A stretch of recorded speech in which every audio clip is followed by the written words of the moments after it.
अच्छा जी, अस्सलाम वालेकुम। सबसे पहले तो सब भाइयों को पहले मैंने कभी ज़िंदगी में इस तरह की वीडियो जो है वो कंपैरिज़न की बनाई नहीं, तो थोड़ा सा अगर मुझसे कुछ गलतियाँ हों तो काइंडली आप माफ़ कर दीजिएगा।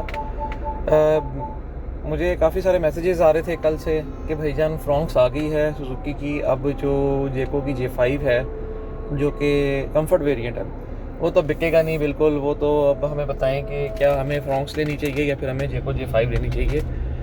कंफर्ट प्रीमियम की बात नहीं कर रहा, कंफर्ट की बात कर रहा हूँ। अच्छा, आप सबको तो ये मालूम होगा कि मेरे पास जेको J5 प्रीमियम वेरिएंट है जो कि मैं चला रहा हूँ। तकरीबन मैंने 1300 किलोमीटर गाड़ी चला ली है और अभी भी हम लोग उसी में बैठ के ही मैं आपको ये वीडियो बना रहा हूँ। अच्छा, थोड़ी सी डिटेल मैंने फ्रॉन्क्स के बारे में बतानी है आप लोगों को, ताकि आप लोगों को इस चीज़ का आइडिया हो कि क्या आपको कौन सी गाड़ी जो है वो चूज़ करनी चाहिए। जो डिफरेंस ऑफ ऑप्शंस हैं जो आपको बताए गए हैं और जो असल में मौजूद हैं गाड़ी के अंदर, तो उनमें मैं ज़रा वीडियो लंबी नहीं करता, मैं आपको फ़ौरन से समझा देता हूँ। फ्रॉन्क्स जो है वो एक माइल्ड जो फुल ऑप्शन गाड़ी है, मैं उसको बेस ऑप्शन की बात नहीं कर रहा। उसमें 3 ऑप्शंस लॉन्च किए गए हैं, जिसके अंदर एक मैनुअल है, एक ऑटोमेटिक है और एक उनका जो GLX हाइब्रिड है बेसिकली।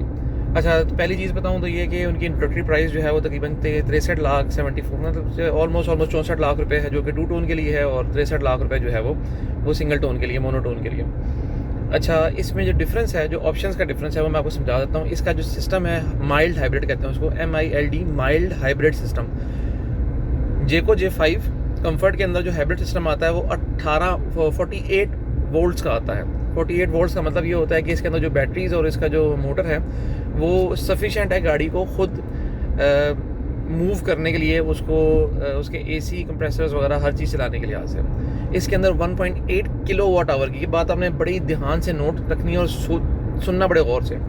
1.87 किलोवाट आवर की बैटरी इसके अंदर मौजूद है, जो कि गाड़ी को तकरीबन 1 या 2 किलोमीटर जो है वो बैटरी के ऊपर, और गाड़ी कंप्लीट मोटर के ऊपर without any assistance from the engine ये चल सकती है। अब माइल्ड हाइब्रिड सिस्टम होता क्या है आपको समझा देता हूँ। इस गाड़ी के अंदर, फ्रॉन्क्स के अंदर, जो सुजुकी की फ्रॉन्क्स है, इसके अंदर एक 12 वोल्ट की बैटरी लगी हुई है, जो कि पहले आप 60 सीसी गाड़ियाँ देखते थे तो उनकी सीट के नीचे एक छोटी सी बैटरी का एक छोटा सा यूनिट होता था। वो 12 वोल्ट का यूनिट होता है जो कि 0.12 किलोवाट आवर का होता है। मैं तो रिपीट कर रहा हूँ, 12 वोल्ट और 0.12 किलोवाट। ये गाड़ी 1.87 किलोवाट है और वो 0.12 किलोवाट आवर बैटरी होती है, जो कि आपकी टायर्स के साथ कभी लिंक नहीं होती। ये होता क्या है बेसिकली, ये बैटरी जो इस गाड़ी में लगी हुई है, ये एक छोटा सा स्टार्टर मोटर होता है जो कि आपकी गाड़ी को सेल्फ मारने में असिस्टेंस करता है। वो एक सर्टेन स्पीड के ऊपर गाड़ी को हल्की सी 1 या 2 हॉर्स पावर की जो मोटर होती है वो बेसिकली असिस्ट करती है। यानी कि अगर आप ये सोच रहे हैं कि क्या वो गाड़ी इस तरह चलते हुए, जिस तरह अभी मैं आपको दिखा देता हूँ, ये गाड़ी EV पे चल रही है एट 45 किलोमीटर पर आवर की स्पीड पे, ये काम फ्रॉन्क्स नहीं कर सकती, कभी भी नहीं कर सकती। और उसके अंदर जो बैटरीज हैं बेसिकली उसमें इतनी कैपेबिलिटी नहीं है कि वो गाड़ी को स्टैंड अलोन चला सकें। तो जो लोग अभी इस टाइम ये चीज़ कंपेयर कर रहे हैं कि फ्रॉन्क्स गाड़ी जो है वो हाइब्रिड है, J5 कंफर्ट भी हाइब्रिड है, तो ये हाइब्रिड के 2 अलग जिसे कहते हैं ना लीग्स है। एक गाड़ी जो है वो 12 वोल्ट प्रोवाइड कर रही है आपको, जो कि कभी भी आपको गाड़ी चला नहीं सकती बैटरी के ऊपर, और दूसरी गाड़ी आपको 2 से 3 किलोमीटर बैटरी के ऊपर चलाने की सलाहियत रखती है। वो प्रॉपर एक हाइब्रिड सिस्टम उसके अंदर डला हुआ है। फिर उसके बाद हॉर्स पावर का डिफरेंस, 15 सीसी वो भी है, 15 सीसी ये भी है। जो आपकी J5 कंफर्ट है दैट इज़ 221 हॉर्स पावर की गाड़ी, 221 हॉर्स पावर और 290 न्यूटन मीटर का टॉर्क है। जबकि फ्रॉन्क्स भी 15 सीसी है, लेकिन वो क्योंकि नॉन टर्बो है और नॉन हाइब्रिड है, 99 हॉर्स पावर और 135 न्यूटन मीटर ऑफ टॉर्क है। 99 हॉर्स पावर और 135 न्यूटन मीटर ऑफ टॉर्क, यानी कि आपका आधे से भी कम है। उसके अलावा जो ऑप्शंस हैं, जो आपकी एक J5 है, ये बेसिकली एक SUV कैटेगरी के अंदर आती है। इसके 3 सेगमेंट्स बने होते हैं और ये बेसिकली उस सेगमेंट के अंदर आती है, जो कि एक SUV है, टॉल ऑर्डर बड़ी गाड़ी। 18 के अलॉय रिम, अगली पिछली डिस्क ब्रेकें, पिछले पार्किंग सेंसर दोनों के अंदर हैं। दूसरी गाड़ी के अंदर 16 के अलॉय रिम्स हैं, कोई पिछली डिस्क ब्रेक नहीं है और कोई ऐसा सिस्टम नहीं है जो कि जिसको हम लोग एक्चुअल हाइब्रिड कहते हैं, इसलिए इसको माइल्ड हाइब्रिड कहा जाता है।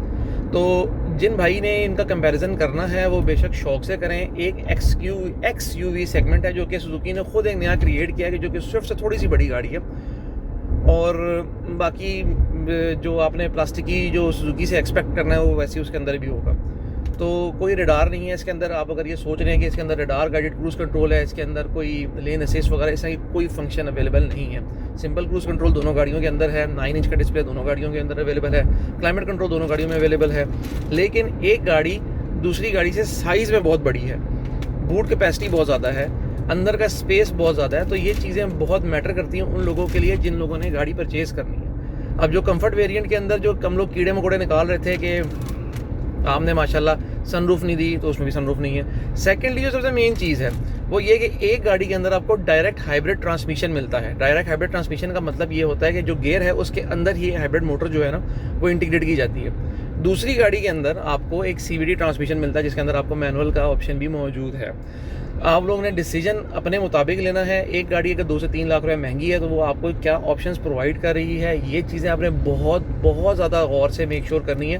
क्योंकि एक गाड़ी, मैं भी फ़िलहाल इसको जो प्रीमियम वेरिएंट है इसको चला भी रहा हूँ, मुझे ये गाड़ी मिनिमम रश वाली ट्रैफिक के अंदर 24 की एवरेज दे रही है।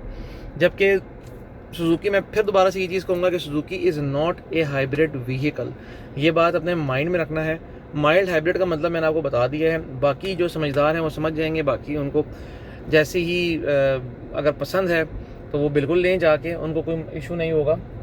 K सीरीज़ का इंजन है 1.5, और क्या एक्सपेक्टेशन रख सकते हैं आप। मैं आपको इससे ज़्यादा कुछ भी नहीं बता सकता। बाकी डिसीजन लेने में होपफुली आपको ये वीडियो अच्छी भी लगेगी और आसान भी होगी आपके लिए। बाकी अगर आपने कोई जापानीज़ गाड़ी प्रेफर करनी है, आप बिल्कुल फ्रॉन्क्स खरीदें, कोई इतना इशू नहीं है। और अगर आपको ऑप्शंस वाली गाड़ी चाहिए तो फिर आपको J5 की तरफ ही जाना पड़ेगा।